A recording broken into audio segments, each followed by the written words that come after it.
This is The Real Estate and Investment Show with Daniel Clavijo. The #1 show for real estate and investment interviews. Brought to you in part by Wadi Associates, residential architecture of distinction.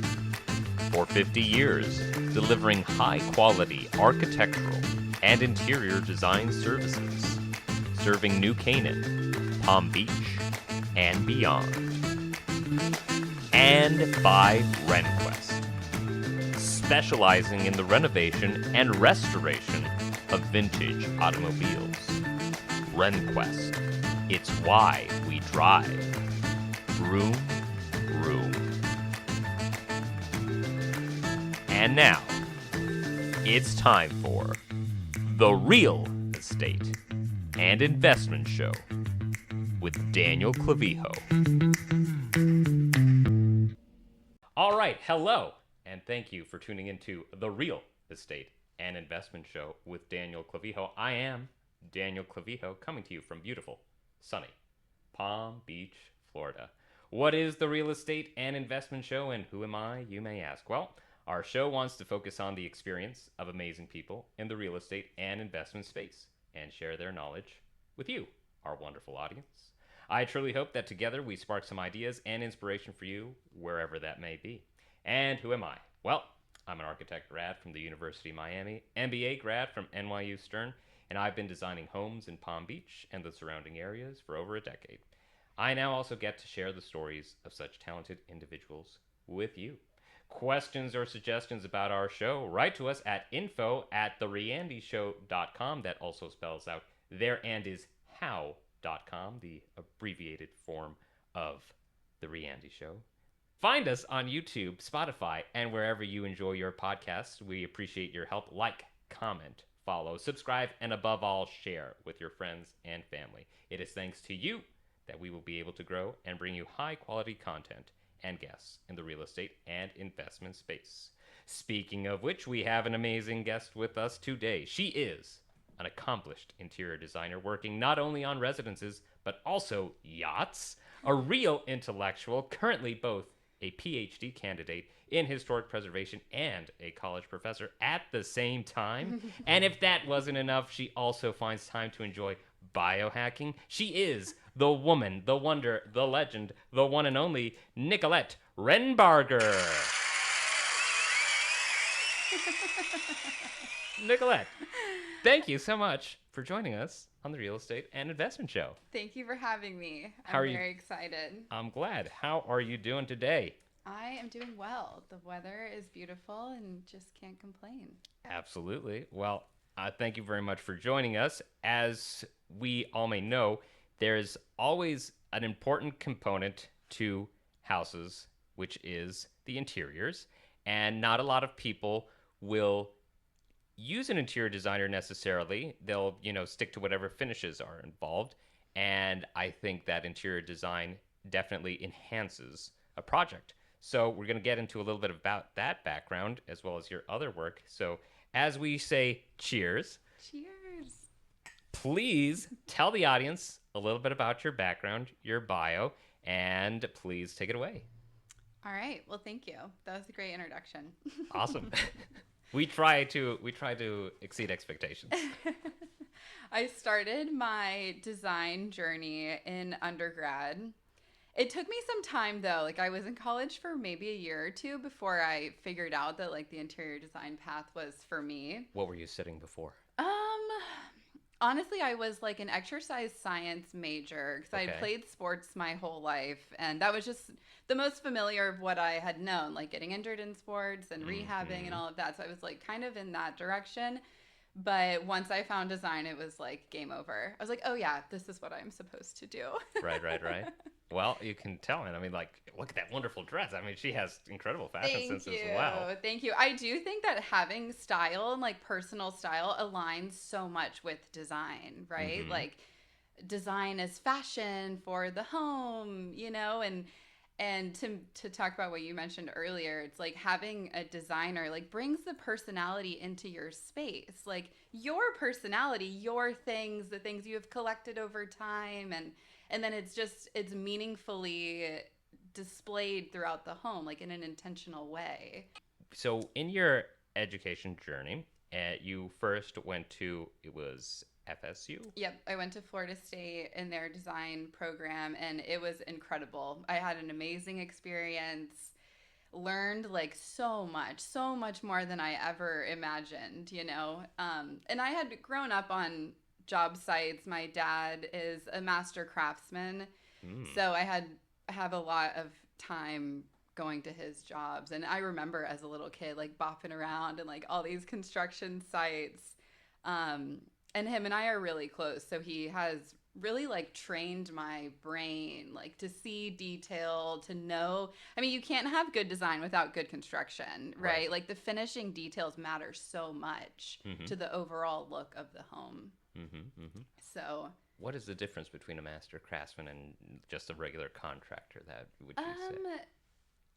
I mean, my dad in particular, like he can do anything really. Like at our own homes, like he will do all the work, like plumbing, electrical, all the things. Like not, Sure. he can just do a little bit of everything, and he's very like mechanically inclined. Like he can just figure it out. You know, it like blows my mind too. But having his guidance and knowledge really, I think, set me apart, especially in design school, because I had already had this like construction background. Sure.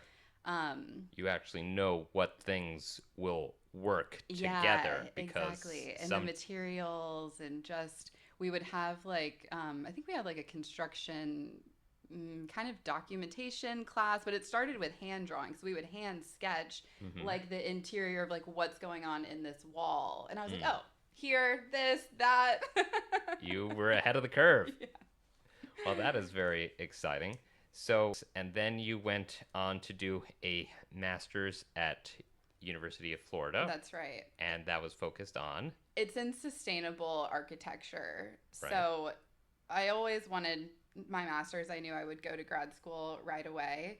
And it was a really unique experience. Like I thought, you know, we're only going to continue getting more sustainable in the industry, in every industry, like across the board, really. So I might as well just have some knowledge about it. Like maybe I wasn't super passionate about sustainable design and things, but I wanted to gain the knowledge of that, and wrote my thesis on like net zero energy buildings, like trying to be like, okay, I live in Florida.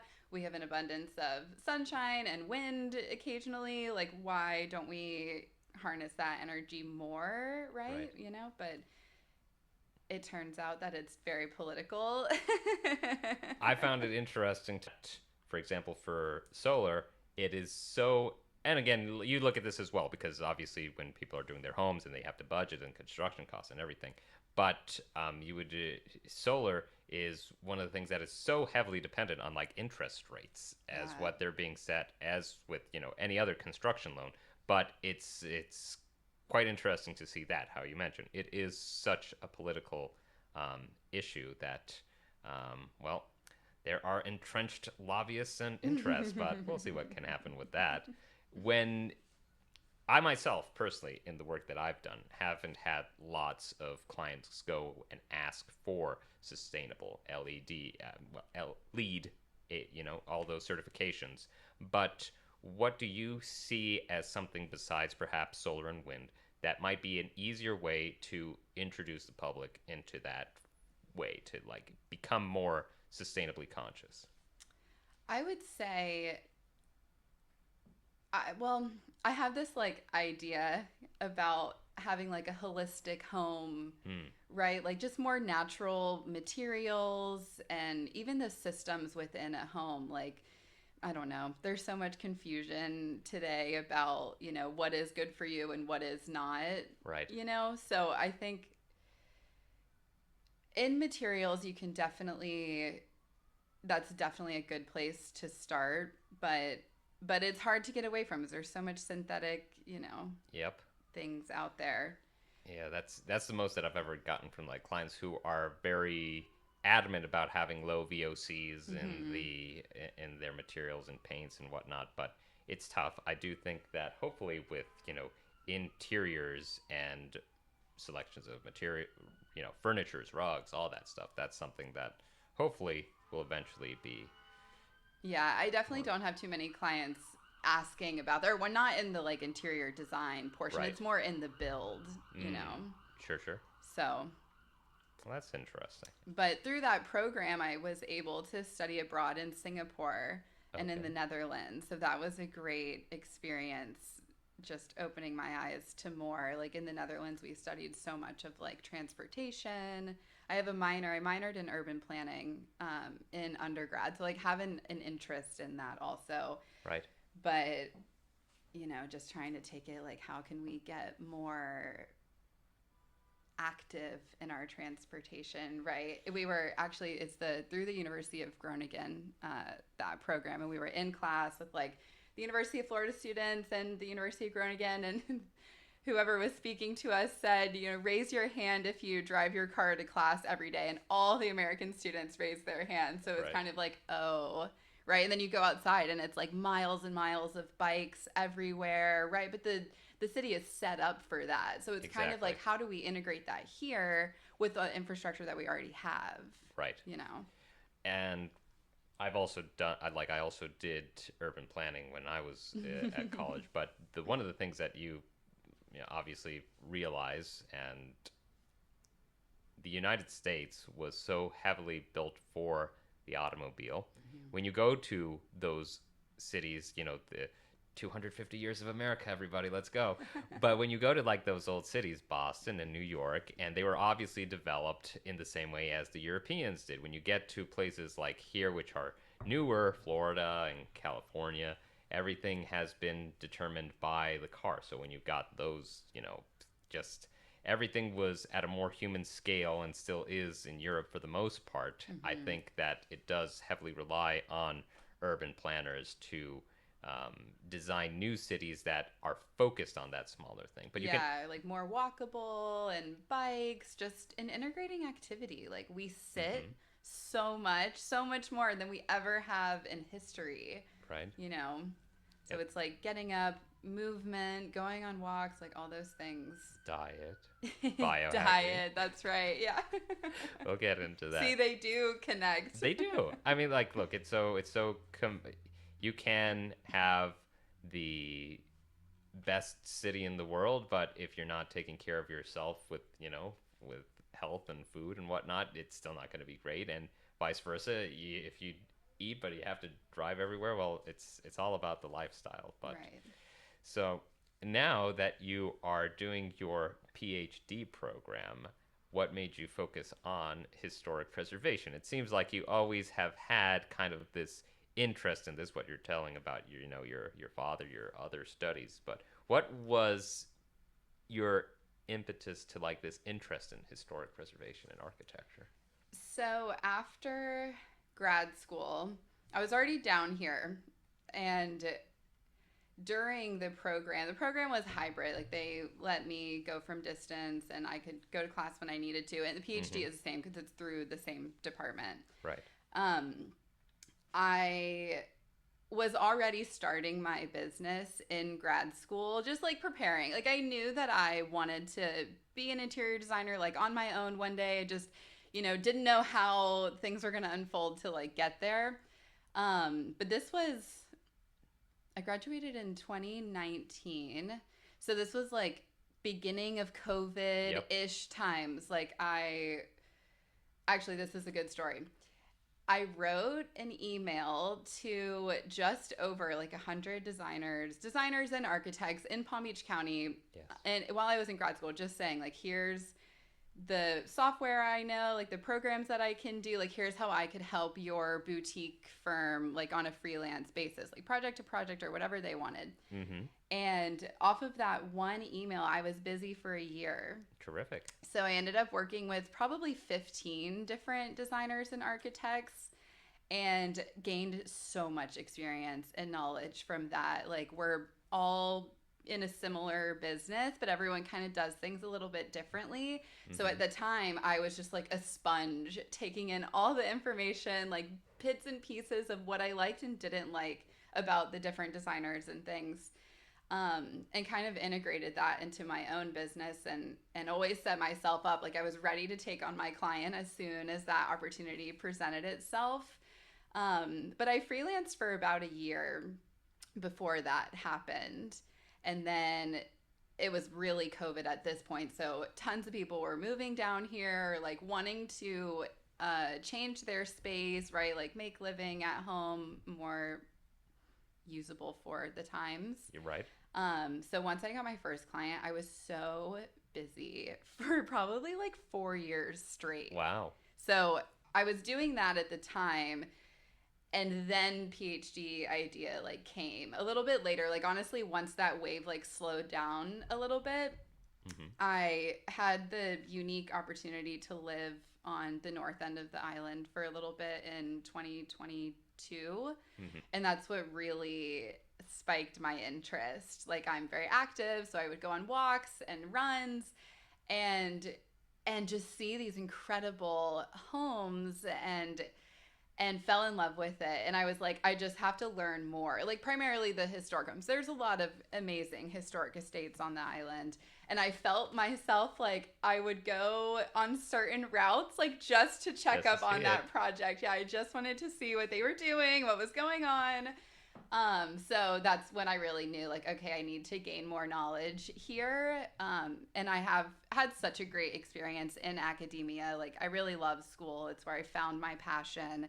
I don't think I would be as great of a designer today without school. Right. You know, because you learn certain skill sets and things that you don't learn in professional practice. But then it's like vice versa. You go into professional practice and you learn all these things that you didn't learn in school. So I really think you need both. Absolutely. In my opinion, yeah. Definitely. I mean, for obviously different industries have different perspectives on this, but totally when I was doing architecture, there are things that, you know, they teach you how to design, but it's only until you're actually working in an actual office where you get to know like what the idea is that the client has. And it's not always, for example, your idea.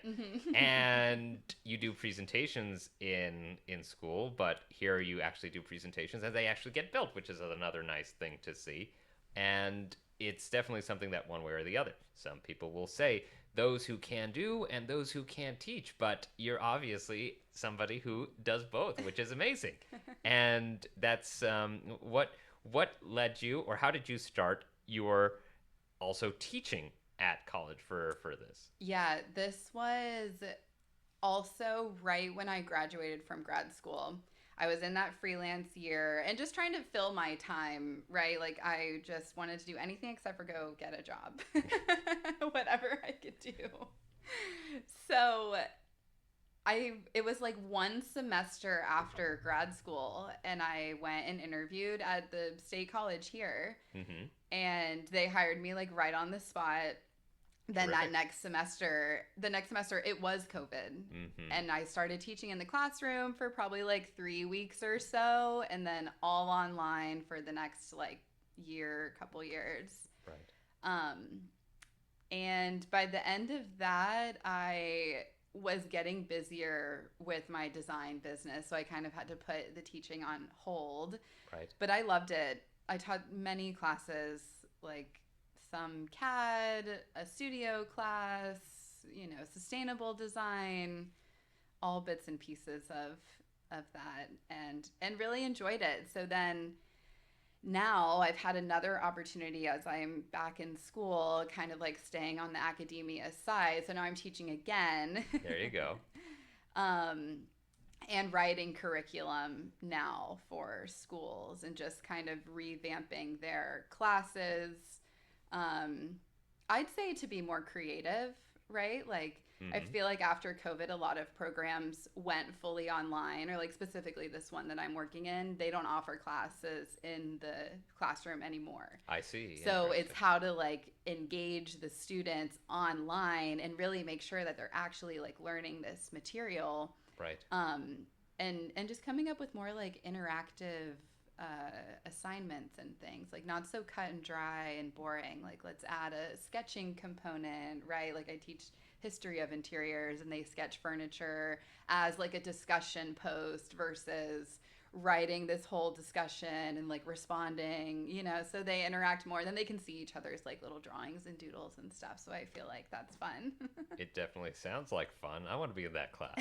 Come take my class. Maybe I will.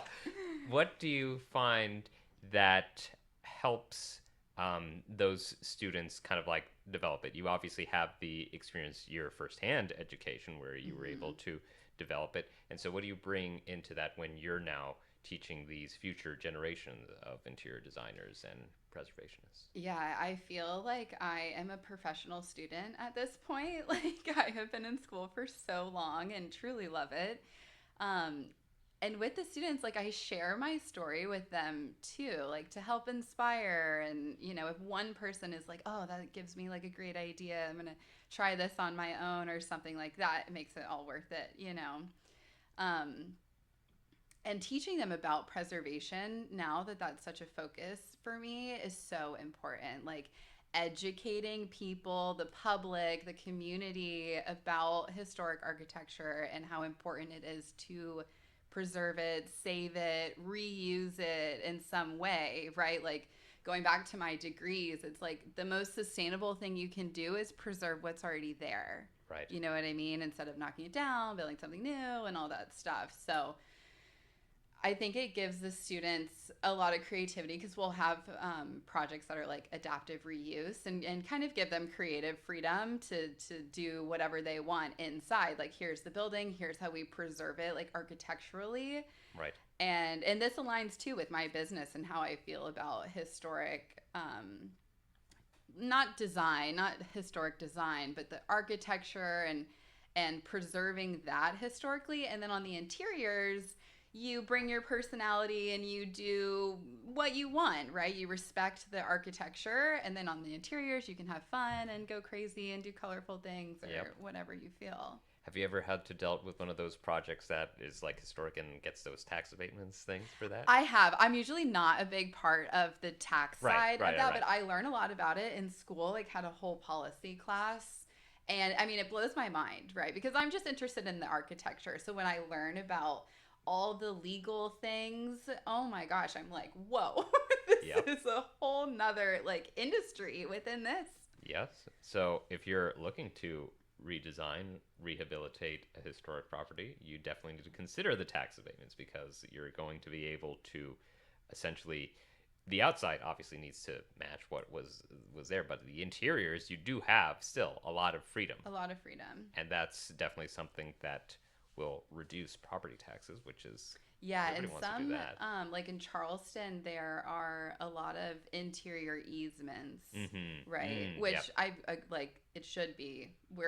I feel like we're leaving this phase trend of like the open floor plan, right? Like we're like semi-open now. We want each space to like feel uniquely its own. Right, and the interior easements just prevent you from knocking all the walls out, taking fireplaces out, like that kind of thing. Interesting. Yeah, so I support it. Your first project that you mentioned that took quite a couple of years to finish, where was that, and what can you tell us a little bit about that project? Oh my gosh, that was such a fun time. I think I was like 25 when they hired me, and I'm like, are you sure? But it's a beautiful home here. It's in Palm Beach Gardens on the Intercoastal, and it was a full gut. The house was like a Mediterranean revival-esque, like 90s version. Oh, one of those 90s versions. So the fake ones, but that's okay. Yes. So, we just like modernized it a little bit to the client's wants. And then went all out. Like the project took like 2.5 years, about maybe like 4,500 square feet or so. Okay. And back in COVID too. So like delays and all those things. But I feel like that project, I really grew as a designer. That was my first like big project, all on my own. And I do this on my own. Like I've had various, assistants or interns for like short periods of time. Sure. But I really just try and do as much as I can on my own. And like so many resources nowadays for like outsourcing things if I needed to. But overall, that was such a fun project. And I learned a lot. Like the clients, I appreciated them so much. And at the time, they were very, tough, right? They're renovating this whole house, living close by, like constantly coming to check. And like there's a lot of worry involved with construction. And a part of design that they need to add this class in the curriculum is how to deal with people and clients, and you have to help them. You're like there coaching them through the whole thing, right? And there's so much that they can worry about, and is it going to be right, like that kind of stuff. So I feel like there is a lot of like hand holding with your clients, and you really have to like show them like the way and let them know that this is okay, and this happens at every project, and every client goes through these ups and downs. Like, it's a stressful process for them. Absolutely. Right. And for us, it's like, okay, we do it all the time, like every day. It's not a big deal. It'll all get fixed. Yes. One of the things is, of course, that like it's a very low percentage of people who actually, deal directly with an architect or an interior designer. They'll go and they'll buy a house that's already ready. Maybe they're not looking to do any budget for that, but when you've got that and the ability to put your own mark on it, then that's definitely something that I would highly suggest that anybody take into account and try at least once in their life, maybe twice. What do you find, or do you have a favorite room like in a house that you have to like redesign when you're looking at this? I don't think I can pick just one. There you go. Well, that's fine too. The kitchen. Yep. Super important space, connecting back to that like holistic home and healthy eating, and like how to help the clients like promote healthy eating and lifestyle, and really getting to know their habits and their cooking habits, and how can we make the kitchen most convenient for what you do, and then how can we integrate things to like promote health, around the kitchen. Yep. Especially, in the storage, right? You want the healthy things, the things you cook with the most, like to be the most convenient, right? Like closest by, yes, in the refrigerator. Like you want to be able to see all your produce. Like stop putting produce in the drawers and like shoving it back in there. Then you don't see it, and you don't like think to grab the healthy things because they're like shoved away. Right. So bringing that out into the spaces. And it's really all about the clients. Like a contrast with school would be that a lot of the assignments, studio projects are all like concept driven. Like you make up your own concept kind of thing. Right. But in professional practice, like the clients are the concept. Yep. And what they want and desire and how they live is the concept. Like that's what you're there to help their living, like make their living more functional and smooth throughout the like construction process and things. And then design, like I do love a bedroom. How can you not? Absolutely. Highly designed spaces, materials on every surface, not a lot of drywall, painted surfaces, but just like bringing the depth through the layers. That's really how you create like a very cohesive, curated and like cozy space. Yes. So I agree with that, and that's definitely something. Always listen to your client, and you get some. What I find, you probably have run into this as well, but after designing so many homes and designing so many rooms, you get to start to figure out, oh, I know exactly how the dream home that I'm going to design one day is going to be, right? Because you know everything else. One of the things for kitchens, which you probably have run into this as well, but a lot of the clients, they'll want 2 dishwashers, right? One on each side of the sink on an island. And what you've come to realize is that they'll use the dishes, put them in one dishwasher, and then they'll take them out, put them into the other dishwashers. They never put the dishes in the cabinetry. So you're saving on something, I guess, and you get some very nice looking cabinetry that you never have to reach out and grab. That is so funny. I have had that conversation a few times about splitting the dishwashers There you go. on the sink, and it is not the most functional solution.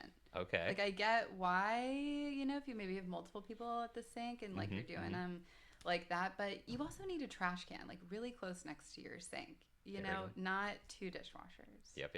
In my opinion. There's that little triangle thing, right? That you need to be between the refrigerator, the sink, and all that stuff. Yep. So tell us a little bit about the yachts that you have also designed. How did that come about? Yeah, honestly, that was like my very first project ever. Was a 62-foot Viking. Okay. And the clients had just purchased this. It wasn't a brand new build. And they just really wanted to like swap out all of the materials and like put their own personal touch on it. And it was such a fun experience. These boats are beautiful, and just like incredible to see the carpentry and things that happen on the interiors. And this client was amazing. Basically my first client ever. And she was very seasoned, has worked with many designers on homes before. So I always joke that she was like guiding me, like it was her design firm and I was just doing all the work. But I learned so much from that project and really, really grateful to have such great clients right off the bat. Like, but the boat was just super fun. We did some bold patterns and things like fun in the bedding to just like dress it up a little bit, and then keeping it simple around the walls and things. And in these boats, it's like every surface is upholstered, right? Like you have like a headliner fabric and all these panels that like come down, and then the mechanics of the boat are behind there. So sourcing materials that were incredibly durable for those spaces, and not like water resistant, but a certain level of that, like, because there's always moisture and things. But yeah, a super fun project. And that kind of just opened the door to doing more. Now I'm working on a brand new build. It's a 71-foot Garlington. And that has been so much fun. That's been my favorite project to check up on. Just like going over, going to see what they do. And it's slow progress. I mean, it's such high level craftsmanship that happens, right? And like it just takes so much time. People don't really realize that. Like, think to build these boats is maybe like a 3 or 4 year process. Right. But just, it is so cool to see them being built. I'm like a kid at a candy store when I go. You know what they say about the 2 happiest days in a boater's life? Yeah. When they buy it and when they sell it. Well, I think we can add a 3rd day, and that's when Nicolette finishes designing it for them and they actually use it. Yeah, exactly. That's right. Do you find that it, when you get larger yachts and everything, there is more space, but generally speaking, more smaller confined spaces versus a house which may have larger spaces. What do you see when you're tackling those types of different situations? Do you like the smaller space? Do you like the bigger space?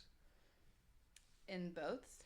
Yeah, in boats, or like in general, like when you're designing either for that with the yachts or with the houses, and for the boats it'll probably be a smaller space, but for a house you get a larger. Yeah, I feel like you have to be a lot more intentional in the smaller spaces because you need it to highly function given just less square footage. Right.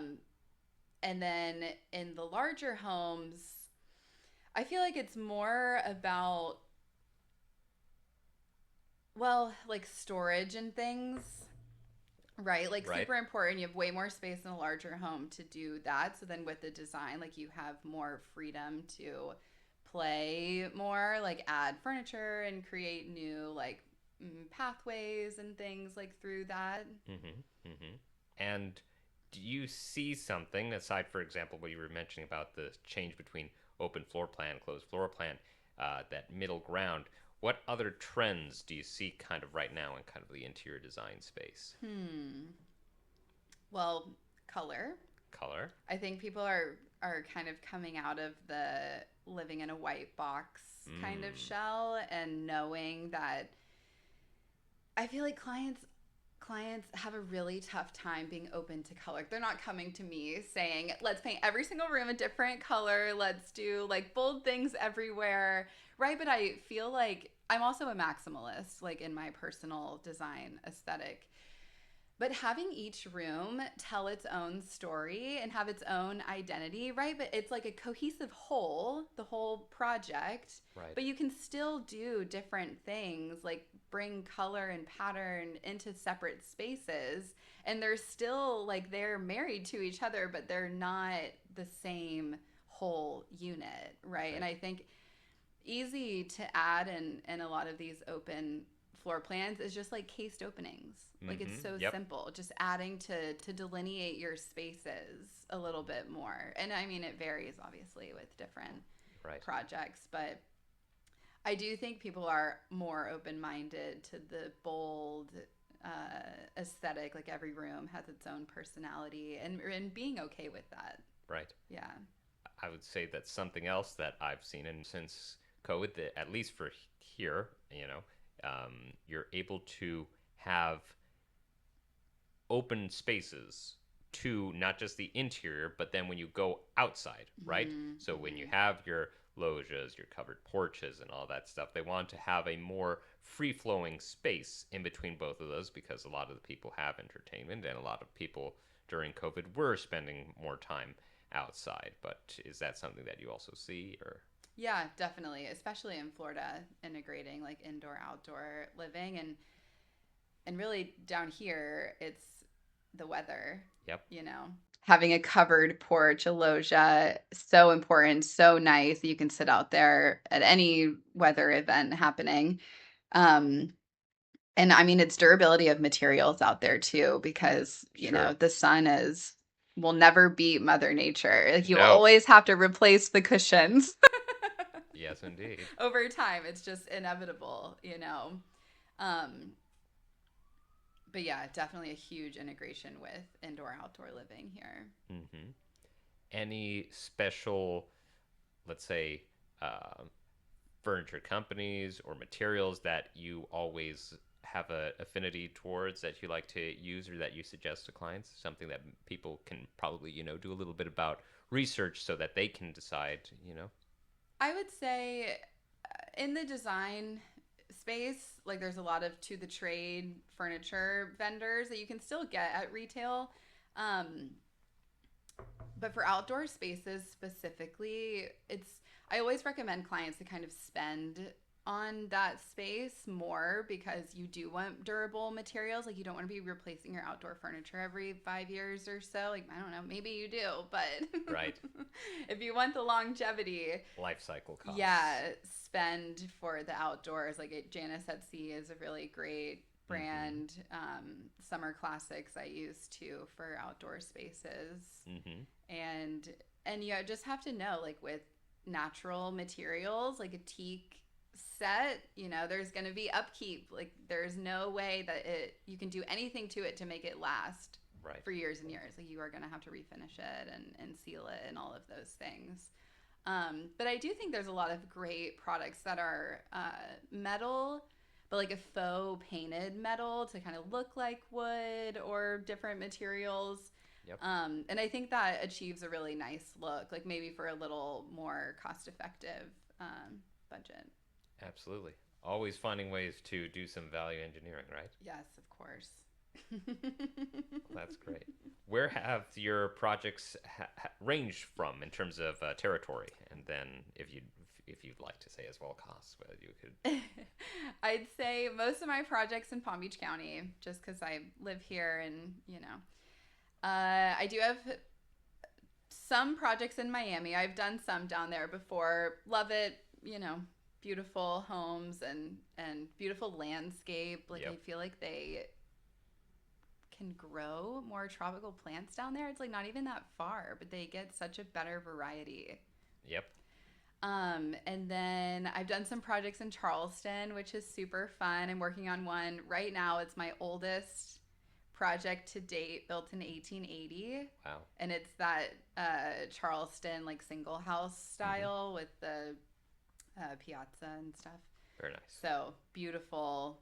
It's just so, like, homey in there with all the old materials and things. And that client is a lot of fun. She is on board with the cool, bold design, right? Like, everybody loves color and space. They just don't know until it's done. Right. You know, they'll question it. They'll backtrack, like, oh, maybe we shouldn't do this pigmented of a color. You know, like, let's lighten it. I'm like, no. Let it be painted. I will pay to have it repainted if you hate it. Okay. That's how much I like. I say that so often. Yeah. It's how much I know that they're going to love it. They just have to be patient and wait. Right. It's hard to live through the process for clients. Yeah. Yeah. Do you use any of the, the rendering softwares to be able to show them, or you stick mainly to, like, the mood boards and all that stuff? And mainly to the mood boards. Okay. I pride myself a lot in having the clients, like, really trust me. You have to trust my vision. Like, I'm not going to sit here and do renderings for every single space, right? Like, if they really wanted it, fine, but it's not going to help. There you go.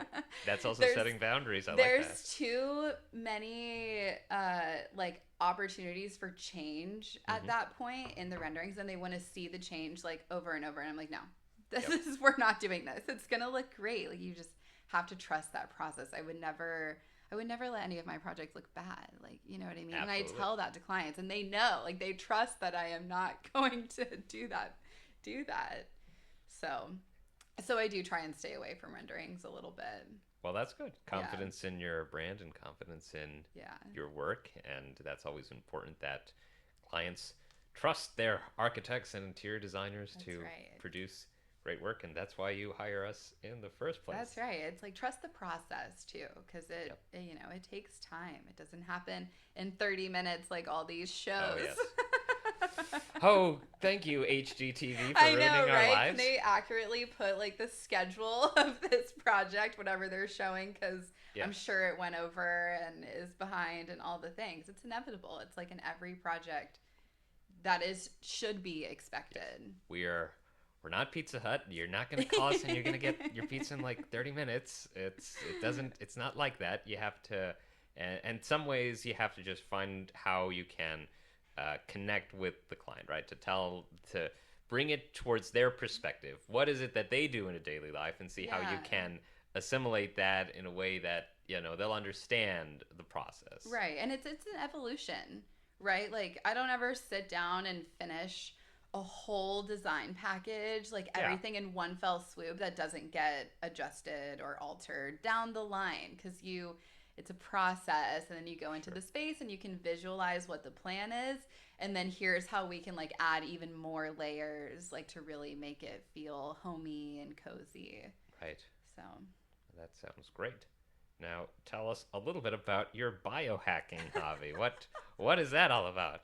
Because that's what I'm going to use now to tell people from your description. But tell me, what is it? I have always been super active, like, played a lot of sports when I was growing up, and got into running cross country in high school. And that just always stuck with me. I can run. I love running in places where I can see beautiful architecture. That will keep me distracted on my run for, miles and miles, really. Right. And the biohacking stuff, I feel like, came about around, like, I don't know, summer of 2023 or so.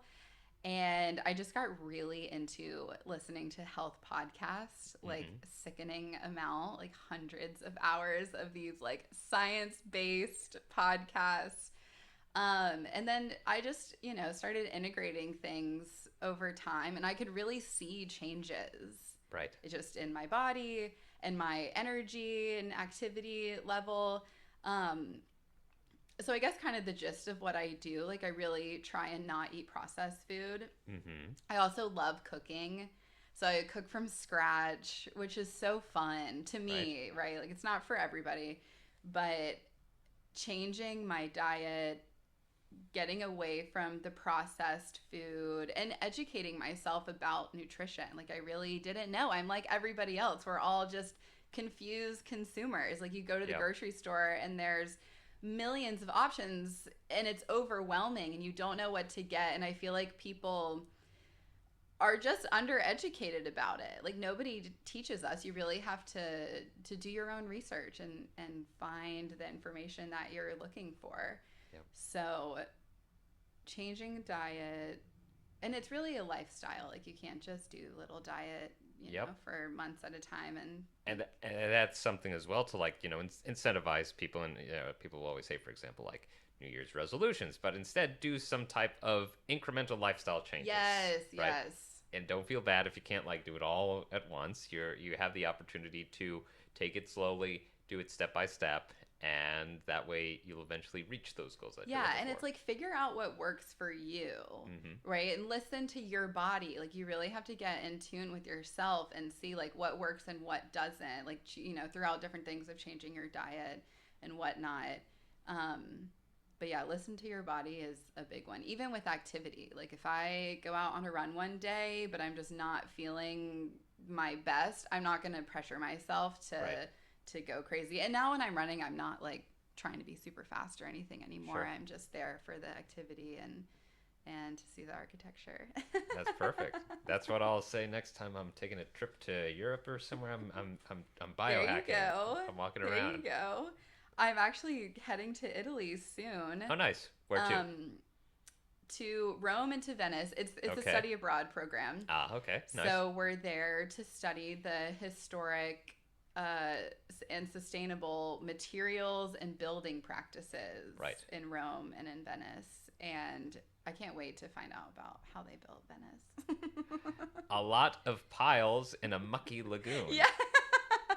I don't know how many bridges it is, but Venice is so I did a study abroad program in Rome, and I've been there and back a few times as well as Venice, and so it's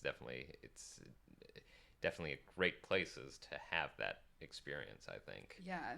And of course the Romans, they invented essentially concrete, and then that thing got lost in the Dark Ages for a while, and then it came back and we figured that out, but yeah, that's great stuff to be able to go to different cities, visit, learn about the architecture and the planning, and bring that experience back to the projects. Right. And to see these, you know, such old structures still standing, still in good structural, you know, safety.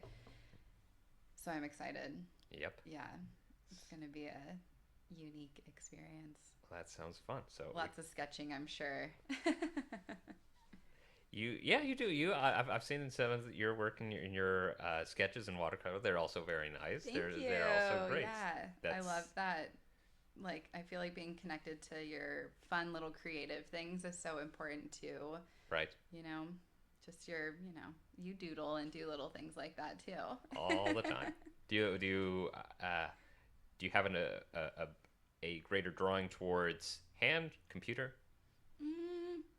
I mean, computer is most functional for today. Yes. I think it's really unique and impressive to be like at the job site and be able to sketch something like on the spot, right? And school taught me sketching. Like I've always painted and done drawings, but not anything super detailed and like that. So really going through undergrad and taking drawing classes before they introduce you to CAD and all the computer software was really valuable. And we learned how to like hand render, you know, photorealistic. Right. So very cool. That was fun. And I've continued that. Like I still love to sketch and paint and draw and do all those things. Like you saw my artwork, that is now wallpaper. There we go. That's amazing. Yeah. Have that opportunity. Little things like that. I've thought about like textile design just because that's super fun. Like you draw one little cute motif and then have it like repeated on a pattern.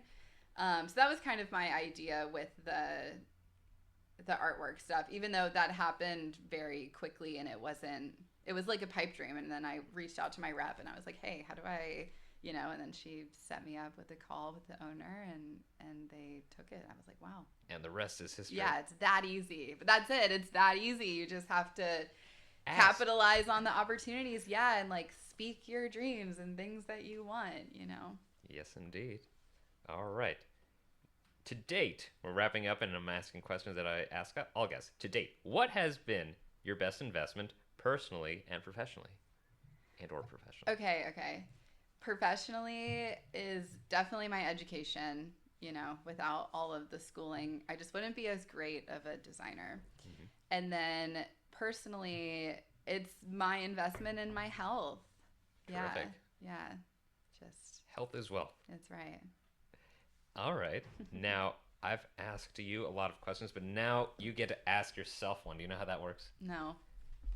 If you move your leg a second, you get to pick a question for the fishbowl. Oh my gosh. Just one. These are all random questions. Here you go. Got one? What does it say? Read the question into the microphone and... Which fictional universe would you want to live in? All right. Well, which fictional character or universe?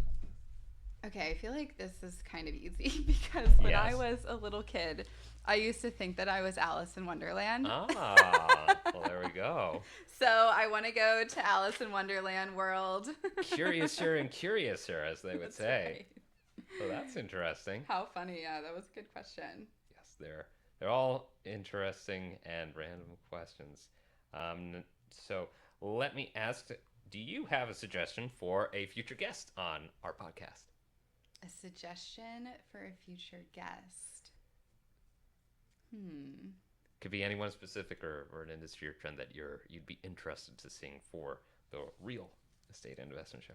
Well, I mean, I already know he's coming on. Okay. Oh, yes. Yeah.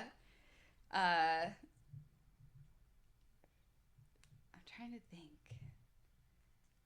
Like, get someone in preservation. Okay. Someone at the Preservation Foundation on Palm Beach. Yep. Or just to speak about that and what they're doing, like, on the island. It just helps educate people in the community. It's like, it's such an important part of spreading the word about what's happening. And I mean, I'm only a PhD candidate. Like, I'm not there writing my dissertation yet, but I do want to connect historic architecture and preservation with like sense of place, because everybody has a connection to some historic building in their hometown or at their school, like wherever. Yep. And you may not even realize it, right? But if you went back on a trip and that structure was knocked down, you would be like, oh my God, like it impacts you. So I think connecting place to historic architecture is really important. Sense of place. All right. Well, that's awesome. I'll definitely look to get them. And now it is time for the shameless plug. So what is something that you're working on right now that everybody ought to know? And where can they find you and follow you and get in touch with you? Yeah. Okay. Well, I've just hired a person to help me with marketing, which I've never done. Like I've tried to, we've talked about this, like trying to post on social media as you're like actively working and on job sites and with clients is so unrealistic. Like you really have to have that, I feel like, thought through, you know, and like curated. So that takes time too. Right. And I've collected a lot of content. So it will now be posted on all my social medias and things. So follow me at Nicolette Lynn. That's my personal, and then Nicolette Lynn Design is my professional page. So. And that's the name of your company, and that's NicoletteLynn.com also that they can find you. Yeah, I think it's design.com. Design.com. Well, there we go. We'll put all of that in the show notes afterwards so that they can find you and contact you when they are ready to do another amazing interior design work, or, you know, get in touch with you for another yacht or preservation or whatever they have you. Sounds good. Call me, meet me. Nicolette, well, thank you so much. I want to thank you for your time, and we're going to give you one more big round of applause for being on the podcast. Thank you. Thank you, Daniel. Thank you. That was so fun. I'm glad you liked it. Thank you for sharing your journey, your experience, and for being such a wonderful guest, and thank you for being here with us. Join me again next time with another amazing interview on the Real Estate and Investment Show with Daniel Clavijo. I'm Daniel Clavijo. Till then, stay awesome, everyone, and God bless America.